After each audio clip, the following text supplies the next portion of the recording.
ओम। चतुर्थ अध्याय। श्लोक 42वां। तस्माद् ज्ञान संभूतं हृत्स्थं ज्ञानासिनात्मनः छित्त्वैनं संशयं योगम् अतिष्ठोतिष्ठ भारत। इसलिए इसलिए हे भरतवंशी अर्जुन, हृदय में स्थित इस अज्ञान से उत्पन्न अपने संशय का ज्ञान रूप तलवार से छेदन करके योग अर्थात समता में स्थित हो जा और युद्ध के लिए खड़ा हो जा। ओम। शरीर, इंद्रियां, मन, बुद्धि आदि जो वस्तुएं हमें मिली हैं और हमारी दिखती हैं, वे सब दूसरों की सेवा के लिए ही हैं, अपना अधिकार जमाने के लिए नहीं।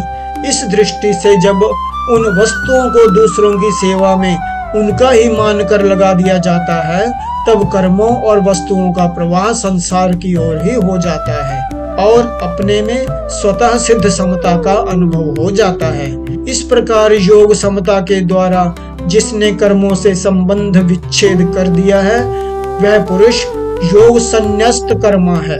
जब कर्मयोगी कर्म में अकर्म तथा अकर्म में कर्म देखता है, अर्थात कर्म करते हुए अथवा ना करते हुए दोनों अवस्थाओं में नित्य निरंतर असंग रहता है, तब वही वास्तव में योग संन्यस्त कर्मा होता है। मनुष्य के भीतर प्रायः ये संशय रहते हैं कि कर्म करते हुए ही कर्मों से अपना संबंध विच्छेद कैसे होगा, अपने लिए कुछ ना करें तो अपना कल्याण कैसे होगा आदि। परंतु जब वह कर्मों के तत्व को अच्छी तरह से जान लेता है, तब उसके समस्त संशय मिट जाते हैं। उसे इस बात का स्पष्ट ज्ञान हो जाता है कि कर्मों और उनके फलों का आदि और अंत होता है, पर स्वरूप सदा ज्यों का त्यों रहता है। इसलिए कर्म मात्र का संबंध पर अर्थात संसार के साथ है, स्व अर्थात स्वरूप के साथ बिल्कुल नहीं। इस दृष्टि से अपने लिए कर्म करने से कर्मों के साथ संबंध जुड़ जाता है और निष्काम भाव पूर्वक केवल दूसरों के लिए कर्म करने से कर्मों से संबंध विच्छेद हो जाता है। इससे सिद्ध होता है कि अपना कल्याण दूसरों के लिए कर्म करने से ही होता है, अपने लिए कर्म करने से नहीं।